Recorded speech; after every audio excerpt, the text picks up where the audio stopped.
பார்த்ததும் கும்பிட வைக்கும் கோயில் கோபுரம் அன்பு பாசத்தில் கும்பிட வைக்கும் மனமும் கோபுரம் உயர்ந்து நிற்கணும் அன்பால் உலகம் வணங்கணும் பண்பால் கோபுரம் மனமே கோபுரம்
பலங்களை அறிந்து பண்பெனும் பாதையில் நடந்து கண்ணென உறவினில் மகிழ்ந்து தூணென குடும்பத்தை சுமந்து கோயிலை போல குடும்பமும் அமைந்தால் சொர்க்கம் நிஜமாகும் கூட்டு குடும்பத்தின் பெருமை உணர்ந்திடும் போது கோபுரம் போலாகும் கோபுரம் மனமே கோபுரம்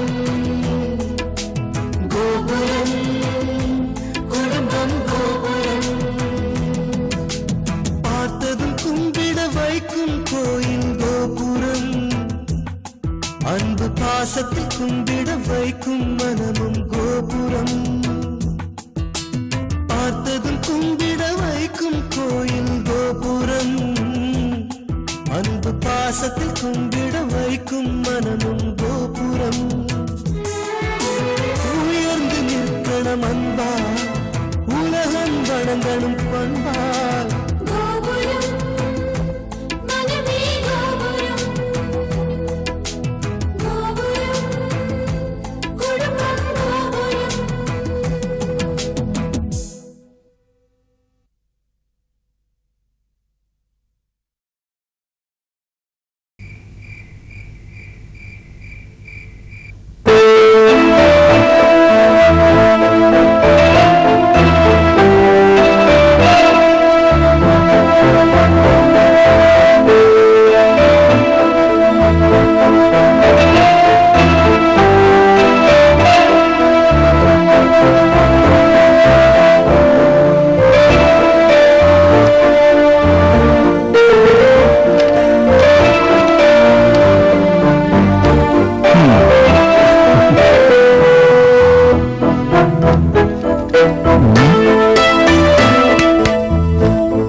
கொடுத்த பணம் உங்க ஆபீஸ்ல உங்களுக்கு வந்த பணம் எல்லாத்தையும் கூட்டி கழிச்சு பார்த்தா எப்படியும் உங்க ஆபீஸ் அக்கவுண்ட்ல ஒரு 10,000 ரூபாய் குறையுது.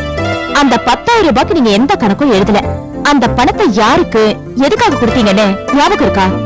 அடடே அதுவா, அருண் திடீர்னு இன்னைக்கு ஆபீஸ்க்கு வந்திருந்தான். அப்படியா?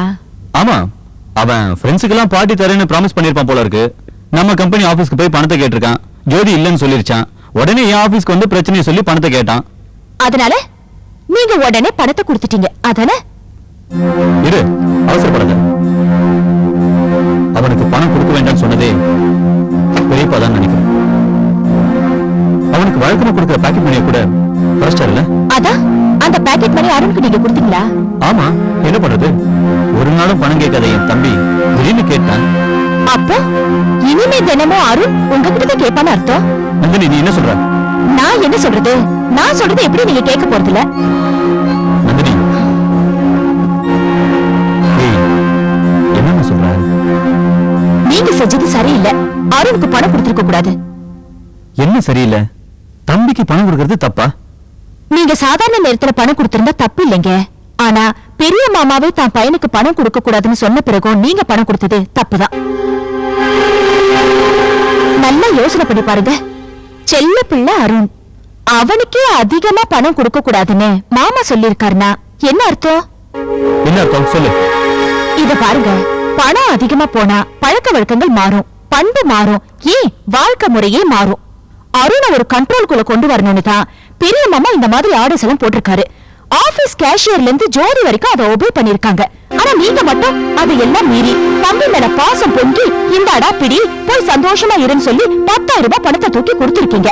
இது உங்களுக்கு நியாயமா இருக்கா? நீ 1000 சொன்னாலும் அவன் என் தம்பி இல்லையா? உங்க தம்பி தானே. அப்ப என்னையே யோசனை கேக்குறீங்க? 10,000 ரூபாய் ஒரு பெரிய அமௌண்டா? அது பெரிய அமௌண்ட் இல்லைங்க.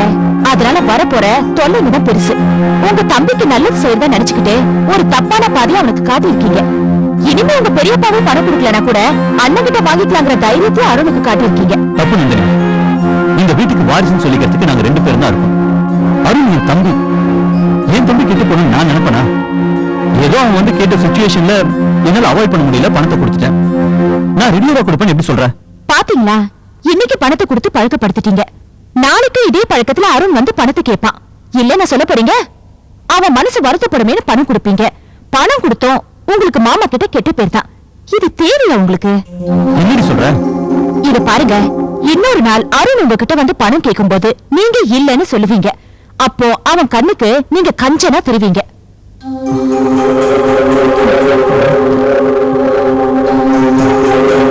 பாவம், அவன் வயசுல சின்னவன், என்ன பண்றது?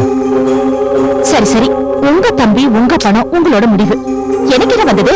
எப்படியோ போங்க. Good night.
படிப்புக்கு தகுந்த வேலைதான் கிடைக்கலையே, உன் உடம்புக்கு தகுந்த வேலையாவது கிடைக்கட்டுமே சொன்னேன். அதுல என்ன தப்பு?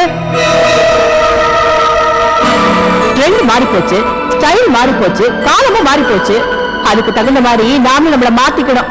அதை மாத்திக்கிற பக்குவம் உனக்கு இல்லைன்னு தெரிஞ்சு போச்சு. உனக்கு வேலை கிடைக்கணுங்கிறத தவிர எனக்கு எந்த உள்நோக்கமும் இல்ல.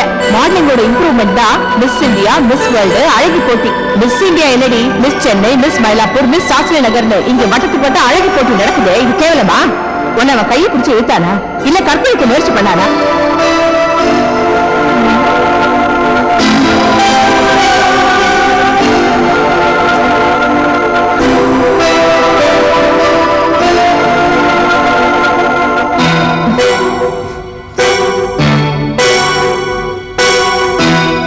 அக்கா அக்கா அக்கா,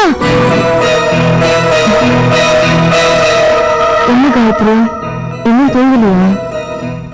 எனக்கு தூக்கம் வரல. உனக்கு எப்படிக்கா தூக்கம் வருது?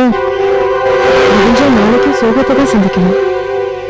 அதுக்காக நம்மளே ஏமாத்திக்கிறது தான் அந்த தூக்கம். நிம்மதியான தூக்கம் இல்லை. அப்படி ஏமாத்திக்கிற பக்குவம் எனக்கு இன்னும் வரலக்கா. அதனால நான் ஒரு முடிவுக்கு வந்துட்டேன். என்னடி உணர்ற? இல்லக்கா, இங்க நமக்கு நிம்மதி இல்ல.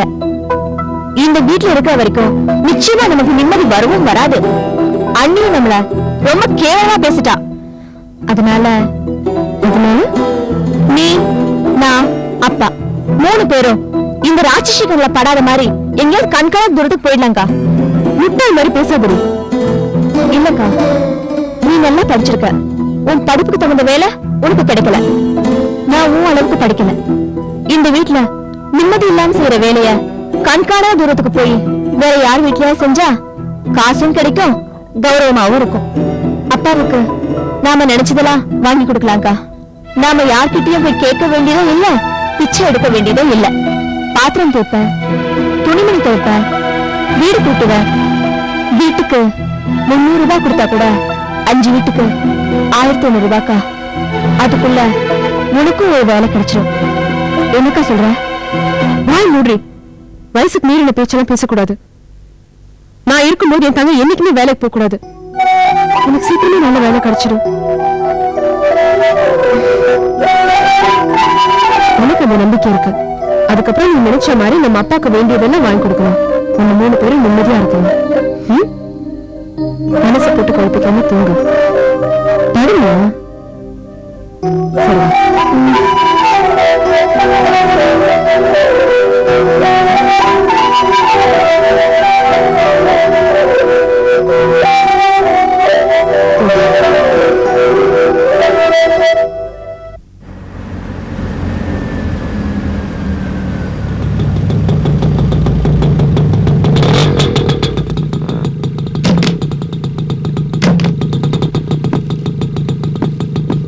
Hello Abirami dear. Hello uncle.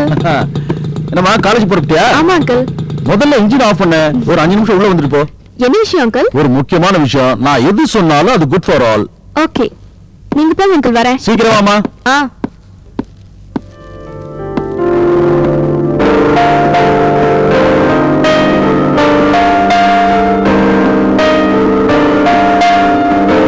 Good morning மூர்த்தி.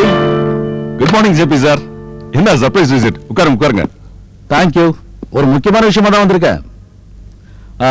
நிலமா, அபே இங்க வா. என்ன அங்கிள்? நீ உட்காரு. உட்காரு வா. வாங்க. வணக்கம்மா. ஆனந்த் எப்படி இருக்கா? அவனுக்கு என்னமா ஸ்போர்ட்ஸ்மேன். வழக்கமா நல்ல காஃபி கிடைக்கல. இதோ கொண்டு வரேன். ஆமா, உன் கன்ஸ்ட்ரக்ஷன் ஒர்க்லாம் எப்படி போயிட்டு இருக்கு? ஏன்பா மூர்த்தி, உன் தொழில்லாம் எப்படி நடந்துட்டு இருக்கு? கோயம்புத்தூர்ல எலக்ட்ரிக்கல் கேபிள்ல இருந்து இங்க உனக்கு ஆர்டர் கிடைக்கும்னு சொன்னீங்க, கிடைச்சிருச்சா? கிடைச்சிருச்சு சார். என்ன கோர்ட்டுக்கு போலையா நீங்க? அதை விட ஒரு முக்கியமான வேலை அது உன்கிட்ட தான் இருக்கு. அதான் முதல்ல இங்க வந்துட்டேன். கொண்டாமா. இந்தாங்க.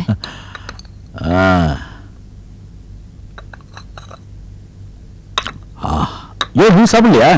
இல்ல, இப்பதான் சாப்பிட்டேன். அபி, நீ சாப்பிடுறியா? எனக்கு வேண்டாம்ப்பா. இத பாருப்பா, இப்ப நான் சொல்ல போற விஷயத்துக்கு மேலும் கீழும் தலையாட்டாம இல்ல முடியாது அப்படின்னு எதிர்ப்பதமா பதில் சொல்லாம ஓகே ஆமா சம்மதம் அப்படின்னு பாசிட்டிவா பதில் சொல்லணும். புரியுதா? விஷயத்தையே என்னன்னு சொல்லல, சொன்னாதானே ஆமா இல்லன்னு சொல்ல முடியும். ஜேபி எதை சொன்னாலும் ஆமான்னு சொல்லணும். விதண்டாவாதம் பண்ணாம மாப்பிள்ளை முறுக்க காட்டாம வர ஞாயிற்றுக்கிழமை கரெக்டா 10 மணிக்கு உன் குடும்பத்தோட உன் மச்சான் வீட்டுக்கு நீ வர.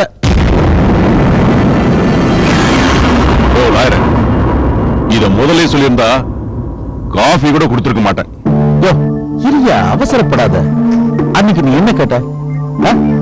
10 பேருக்கு முன்னாடி அவமானப்படுத்திட்டு அதுக்கப்புறம் தனிப்பட்ட முறையில ரகசியமா யாருக்கும் தெரியாம மன்னிப்பு கேட்டா சரியா போயிடுமான்னு கேட்டல? கேட்டியா இல்லையா? என்ன அதுக்கு? நீ கேட்ட கேள்வி என்ன யோசிக்க வச்சது. நான் யோசிச்சேன். ஒரு நல்ல முடிவுக்கு வந்து அதை உன் மச்சான் கிட்ட சொன்னேன். அவரும் அந்த முடிவுக்கு ஒத்துக்கிட்டாருப்பா. அவர் ஒத்துக்கிட்டாருன்னா அது அவருக்கு சாதகமா இருந்திருக்கும். இருங்க, என்னதான் சொல்றாருன்னு பாப்போமே.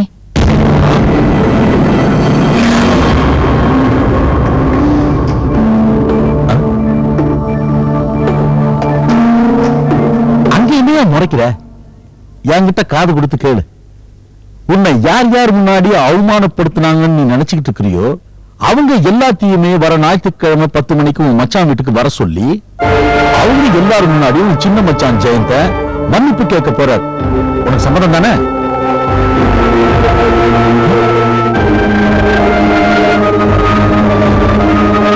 நீ யோசிக்கிற?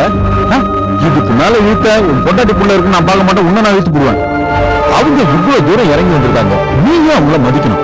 இல்லனா நீ மனுஷனே இல்லையா? நீ சொல்லுமா அதுக்கு?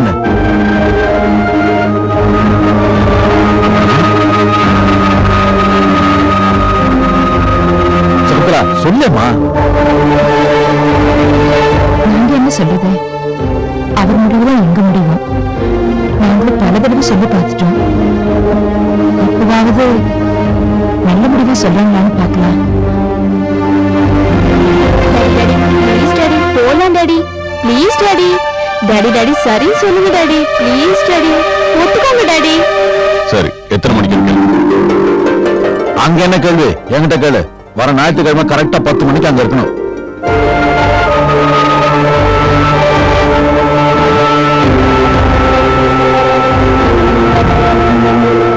நான் வரேன். Thank you uncle, thank you very much. அபிடியர், இனிமே நீ தைரியமா டான்ஸ் கிளாஸ்க்கு போலாம். உங்களுக்கு இந்த டான்ஸ் கம்ப்யூட்டர் பத்திலாம் தெரியுமா? டான்ஸ் டான்ஸ்னா data application network in civil engineering. அதானே அங்கிள்? அதான். ஏமா உனக்கு காலேஜ் டைம் ஆகல? புறப்படு. நானும் புறப்படுறேன், எனக்கு டைம் ஆயிடுச்சு. பர்பா, வர சண்டே மறந்துடாத, வந்து சேர்ந்துரு. பட்டுமாமா, புருஷனை எடுத்துட்டு வந்துரு. சரி வரேப்பா, வரேம்மா.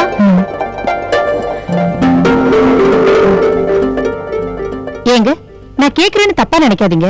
உங்க அண்ணனுக்கு கொஞ்சம் கூட ரோஷமே கிடையாதா? ஏய், மெதுவா. ஆமா, என்ன மெதுவா? உங்க தங்கச்சி புருஷன் பிகு பண்ணிட்டே போவாரு, உங்க அண்ணன் அவருக்கு சப்போர்ட் பண்ணுவாரு. நீங்க அவர்கிட்ட மன்னிப்பு கேட்டுட்டே இருக்கணுமா? நீங்க ஒரு தடவை பேசினதுக்கு அவர் வீட்டுக்கு போய் மன்னிப்பு கேட்டீங்க, அதையும் அவர் கேட்கல. அதுக்காக உங்க அண்ணன் சொல்றாருன்னு தினம் அந்த ஆள் காலில் விழுந்து மன்னிப்பு கேட்கணுமா? எல்லாத்துக்கும் ஒரு அளவு இருக்குங்க. வனிதா, ஆமா, என்ன மிரட்டுங்க. உங்க அண்ணன் சொல்றத நீங்களே நினைச்சு பாருங்க. மச்ச ஞாயிற்றுக்கிழமை இங்க வருவாராம். உங்க ஆபீஸ் ஸ்டாஃப் எல்லாரும் இங்க வருவாங்களாம். ஆபீஸ் ஸ்டாஃப் எல்லாரும் இல்ல. சரி, அந்த கான்ஃபரன்ஸ்ல கலந்துகிட்ட எல்லாரும் இங்க வருவாங்களாம். நீங்க திரும்பவும் எல்லார் எதிரிலையும் அவர்கிட்ட மன்னிப்பு கேட்பீங்களா? அவர் மனசு குளிர்ந்து மறுபடியும் இந்த குடும்பத்துல ஒண்ணு சேருவாராம். இந்த மகிழ்ச்சியை கொண்டாட நானும் உங்க அண்ணியும் பால் பாயசம் வைக்கணுமா? என்ன பண்றது? யார் மேலயும் நம்ம கோவத்தை காட்ட முடியல. ஆனா என் மேல மட்டும் காட்டுவீங்க. கோவத்தையும் பாசத்தையும் காட்டுறதுக்கு பொண்டாட்டி தவிர புருஷனுக்கு வேற யாருக்கான்னு சொல்லி பிள்ளைங்க மேல காட்டினா அதுங்க பிரச்சனை. என்ன பண்றது? போய் உங்க அண்ணன் சொல்றதுக்கு தலையாட்டிட்டு என்கிட்ட வந்து புலம்புங்க. ஏங்க, உங்க அண்ணனே மச்சாங்கிட்ட போய் பேச மாட்டாரமா? தீபாவளிக்கு போய் தான் வெளியில சொல்ல முடியாத அளவுக்கு அவமானப்பட்டு வந்தாரு. அவங்க வேதனைப்பட்டா நாமளும் வேதனைப்படணுமா? முடியாதுன்னு சொல்லிடுங்க.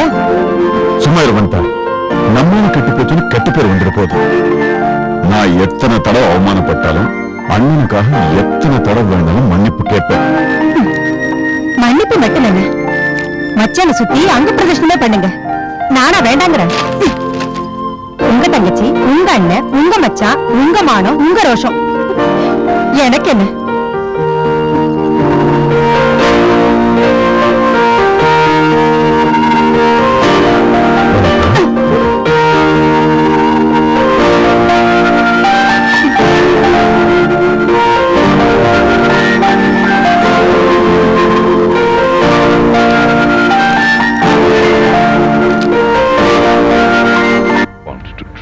Women crazy.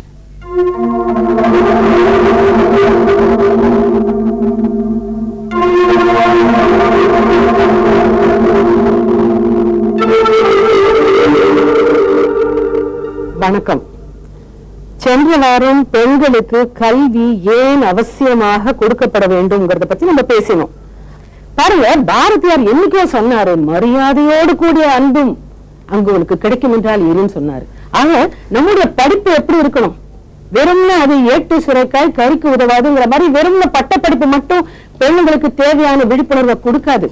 அந்த சின்ன வயசுல இருந்து சுயமரியாதை, தன்னம்பிக்கை, துணிச்சலோடு எந்த இழப்பையும் எதிர்நோக்கும் ஒரு தன்மை, இதெல்லாம் கொடுக்கக்கூடிய படிப்பாக அது என்றைக்கு இருக்கிறதோ அன்றைக்கு பெண்கள் நிச்சயமாக மேம்படைவர். நீங்கள் நினைப்பதை சாதிக்க, அடுத்தவர் தயவு இல்லாமல் வாழ, உங்கள் சொந்த காலிலேயே நிற்க உங்களுக்கு உதவுவது நான் சொன்னேனே அந்த மாதிரி முழுமையான கல்வி. இந்த முழுமையான கல்வி கிடைக்காத ஒரு பெண் வாழ்க்கையில எப்படி ஒரு அல்லலுற்று, ஒரு அவலத்தில் எல்லாராலும் ரொம்ப ஒரு பரிதாபப்படக்கூடிய ஒரு நிலையில இருக்கிறாள் என்பதை புரிந்து கொள்வதற்காக இப்போது நீங்கள் ஒரு பெண்மணியின், அப்படி பாதிக்கப்பட்ட ஒரு பெண்மணியின் பேட்டியை பார்க்க போகிறீர்கள்.